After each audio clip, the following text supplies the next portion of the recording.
Welcome back. Welcome to civil service study. देखिए UP PCS वाले तैयार हो जाइए क्योंकि टेस्ट नंबर है 17। तो चलिए स्टार्ट करते हैं। तो क्वेश्चन नंबर 1 है, इस टेस्ट सीरीज़ की प्लेलिस्ट बना रखी है, वहाँ पर आप टेस्ट नंबर 1 से लेकर टेस्ट नंबर 17 तक पहुँच जाओगे। अच्छे से इसका रिवीजन करते रहिए। जिन विद्यार्थियों ने अप्लाई नहीं किया है वो अप्लाई कर सकते हैं। तो क्वेश्चन नंबर 1, निम्नलिखित कथनों पर विचार कीजिए। दो स्टेटमेंट है यहाँ पर, बताने कि इनमें से कौन सा करेक्ट है। फोकस है यूरोप पर। नॉर्वे, फिनलैंड और आइसलैंड को स्कैंडिनेवियाई देशों के नाम से जाना जाता है। यूनान, रोमानिया और अल्बानिया को बाल्कन देश के नाम से जाना जाता है। देखिए, यूनान, रोमानिया और अल्बानिया को बाल्कन देश के नाम से जाना जाता है। करेक्ट है ये वाला स्टेटमेंट। पहला वाला गलत है, क्योंकि नॉर्वे, स्वीडन और डेनमार्क को स्कैंडिनेवियाई देशों के नाम से जाना जाता है। अगर इनमें फिनलैंड और आइसलैंड को मिला देंगे तो ये नॉर्डिक देश बन जाएंगे। तो गलत है पहला वाला स्टेटमेंट, केवल दूसरा करेक्ट है। इसका आंसर हो जाएगा option number B. Most important है यूपी पीसीएस के लिए ये। तो देखिए, नॉर्वे, स्वीडन और डेनमार्क को सम्मिलित रूप से स्कैंडिनेवियाई देशों के नाम से जाना जाता है। अगर इनके अलावा इनमें फिनलैंड, आइसलैंड और फैरो द्वीप समूह को मिला दिया जाए तो ये कंट्री कहलाते हैं नॉर्डिक देश। अगर पूछा जाए आपसे निम्नलिखित में से कौन से नॉर्डिक कंट्री हैं, तो Finland, Iceland, Sweden, Denmark, Norway और फैरो द्वीप। अगर पूछा जाए इनमें कौन से स्कैंडिनेवियाई हैं, तो 3 हैं, नॉर्वे, स्वीडन और डेनमार्क। यूनान, रोमानिया और अल्बानिया की बात की जाए तो इनको सम्मिलित रूप से बाल्कन कंट्री कहा जाता है। और लिथुआनिया, लातविया और एस्टोनिया को बाल्टिक राज्यों के नाम से जाना जाता है। याद रखिएगा, बाल्कन कंट्री और बाल्टिक राज्य। क्वेश्चन नंबर 2, निम्नलिखित कथनों पर विचार कीजिए। दो स्टेटमेंट बताना कि कौन सा करेक्ट है। वोल्गा यूरोप की सबसे लंबी नदी है और यह नदी वल्दाई पहाड़ी से निकलकर कैस्पियन सागर में गिरती है। कैस्पियन सागर में गिरती है, लाल सागर में गिरती है, बताइए। देखिए, सबसे लंबी तो है वोल्गा, करेक्ट है, यूरोप की है। बिल्कुल, वल्दाई पहाड़ियों से निकलती है और कैस्पियन सागर में गिरती है। तो इसका आंसर हो जाएगा ऑप्शन नंबर सी। दोनों के दोनों करेक्ट हैं। तो वोल्गा यूरोप की सबसे लंबी नदी है। ये नदी जो है वो वल्दाई पहाड़ियों से निकलती है और कैस्पियन सागर में गिरती है। अक्का, कामा, ऊझा इसकी प्रमुख सहायक नदियां हैं। वोल्गा नदी की घाटी गेहूं के उत्पादन तथा इमारती लकड़ी के उद्योग का प्रमुख क्षेत्र है। क्वेश्चन नंबर 3, निम्नलिखित किन राजधानियों से होकर डेन्यूब नदी गुजरती है। वियना, पेरिस, बेलग्रेड और ब्रातिस्लावा। देखिए, मोस्ट इम्पोर्टेंट है यहाँ पर पेरिस। बहुत पूछते हैं इसको, कौन सी नदी के किनारे है, तो पेरिस जो है वो सीन नदी के किनारे है। इससे एलिमिनेट कर दीजिए, दो दो जहाँ पर है वो होगा नहीं इसका आंसर। तो वियना ऑस्ट्रिया की कैपिटल, डेन्यूब नदी के किनारे, करेक्ट है। बेलग्रेड भी डेन्यूब नदी के किनारे है। ब्रातिस्लावा भी डेन्यूब नदी के किनारे है। तो इसका आंसर हो जाएगा ऑप्शन नंबर सी, 1, 3, 4। तो देखिए, डेन्यूब नदी यूरोप की 5 राजधानियों से होकर गुजरती है। ये 5 देश और उनकी राजधानियाँ इस प्रकार हैं, जैसे रोमानिया की कैपिटल है बुखारेस्ट, और स्लोवाकिया की कैपिटल है ब्रातिस्लावा, यूगोस्लाविया की कैपिटल है बेलग्रेड, हंगरी की कैपिटल है बुडापेस्ट और ऑस्ट्रिया की कैपिटल है वियना। पेरिस जो फ्रांस की राजधानी है, सीन नदी के किनारे अवस्थित है, तो डेन्यूब इससे गुजर नहीं सकती। इसको कर दीजिए एलिमिनेट, फर्स्ट, थर्ड और फोर्थ, सी हो जाएगा इसका आंसर। क्वेश्चन नंबर 4 है, निम्नलिखित कथनों पर विचार कीजिए। 3 स्टेटमेंट है, बताना कि इनमें से कौन सा सही है। काकेकस पर्वतमाला पर स्थित एल्ब्रुस रूस का सबसे ऊंचा पर्वत शिखर है। इससे वक्सान, कुबान तथा मलका नदियां निकलती हैं। यह एक सक्रिय ज्वालामुखी पर्वत है। देखिए, जो एल्ब्रुस है वो सक्रिय ज्वालामुखी नहीं है, वो मृत ज्वालामुखी है। चूँकि मृत ज्वालामुखी है तो कर दीजिए एलिमिनेट, जहाँ जहाँ 3 है तो वो तो होगा नहीं इसका आंसर। तो फर्स्ट करेक्ट है, सेकंड करेक्ट है, इसका आंसर हो जाएगा ऑप्शन नंबर ए, केवल 1 और 2। तो काकेकस पर्वतमाला पर स्थित एल्ब्रुस जो है वो रूस का सबसे ऊंचा पर्वत शिखर है। इससे वक्सान, कुबान तथा मलका नदियाँ निकलती हैं। हालांकि यह एक मृत ज्वालामुखी है, फिर भी वैज्ञानिकों का मानना है कि इसके नीचे मैग्मा का भंडार उपस्थित है। तो एक्टिव वोल्केनो नहीं है ये, गलत है, डेड वोल्केनो है। क्वेश्चन नंबर 5 है, इटली के संदर्भ में कुछ स्टेटमेंट है, यहाँ पर बताना है कि इनमें से कौन सा गलत है। मिलान को इटली का मैनचेस्टर कहा जाता है। वेनिस को एड्रियाटिक की रानी कहा जाता है। इटली की राजधानी रोम वोल्गा नदी के किनारे स्थित है। कोई ना कोई एक गलत है इसमें से, वो कौन सा है? देखिए, इटली, मिलान को इटली का मैनचेस्टर कहा जाता है, ये तो करेक्ट है। वेनिस को एड्रियाटिक की रानी कहा जाता है, ये भी करेक्ट है। इटली की राजधानी रोम वोल्गा नहीं बल्कि पो नदी के किनारे स्थित है। मोस्ट इम्पोर्टेंट है, याद रखिएगा। तो गलत कौन सा हो गया इसमें? केवल 3। और सही पूछा जाता तो आंसर क्या होता? Option number B. तो देखिए, इटली की राजधानी रोम टाइबर नदी के किनारे स्थित है, जबकि पो नदी को इटली की गंगा कहा जाता है। सॉरी, एक त्रुटि हो गई है। इटली की राजधानी जो रोम है वो टाइबर नदी के किनारे स्थित है, टाइबर नदी के किनारे स्थित है। और पो को इटली की गंगा कहा जाता है, याद रखिएगा।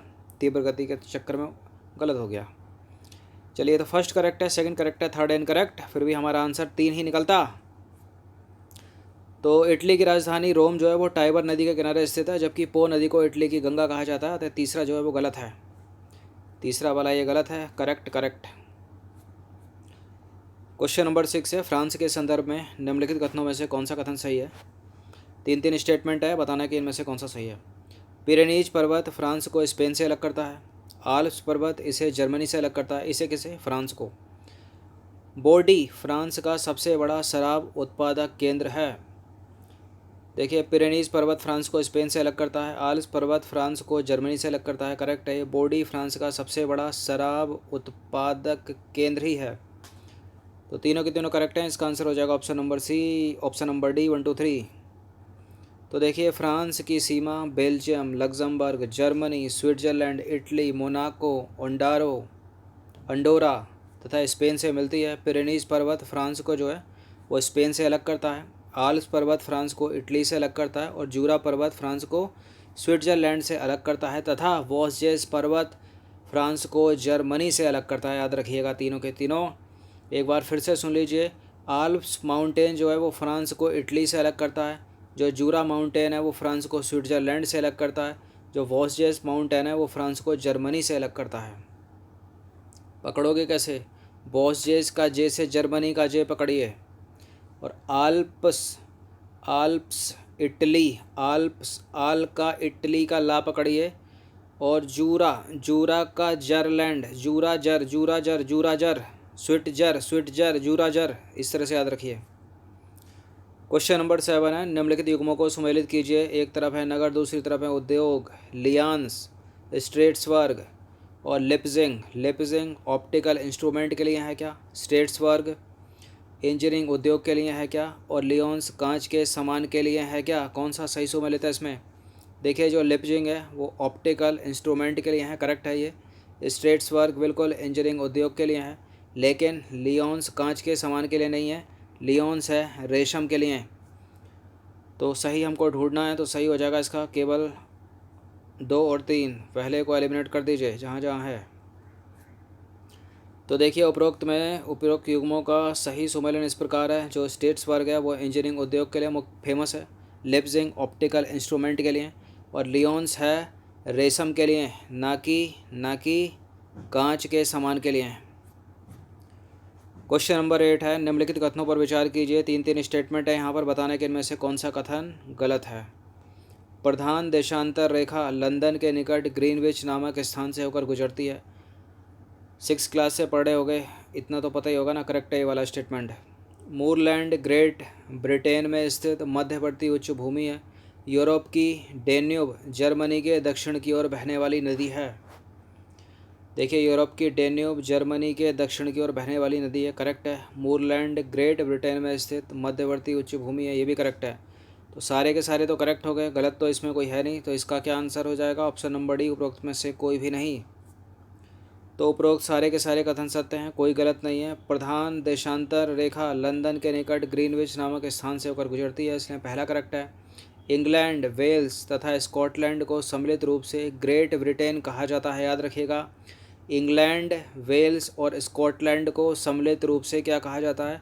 ग्रेट ब्रिटेन कहा जाता है। इस देश की मध्यवर्ती उच्च भूमि को मूरलैंड कहा जाता है। क्योंकि यहाँ पेड़ नहीं पाए जाते। यूरोप की डेन्यूब नदी जर्मनी के दक्षिण की ओर प्रवाहित होने वाली एक नदी है। तो सारे के सारे करेक्ट हैं। फर्स्ट करेक्ट है, सेकंड करेक्ट है और करेक्ट है थर्ड भी। तो इसका उत्तर क्या हो जाएगा? ऑप्शन नंबर डी, क्योंकि इनमें से कोई गलती नहीं है भाई। क्वेश्चन नंबर 9 है, जर्मनी के संदर्भ में निम्नलिखित कथनों में से कौन सा कथन गलत है? राइन तथा रूर नदी के ऊपर, राइन तथा रूर नदी के बीच का क्षेत्र कोयला उत्पादन के लिए प्रसिद्ध है। यूरोप का हार्ज माउंटेन ज्वालामुखी पर्वत का उदाहरण है। सैक्सोनी प्रदेश में लिंगनाइट कोयले के भंडार पाए जाते हैं। गलत कौन सा है इसमें? राइन तथा रूर नदी के बीच का क्षेत्र कोयला उत्पादन के लिए प्रसिद्ध है। करेक्ट है ये वाला स्टेटमेंट। तो यूरोप का हार्ज पर्वत ज्वालामुखी पर्वत का उदाहरण है, ये भी करेक्ट है।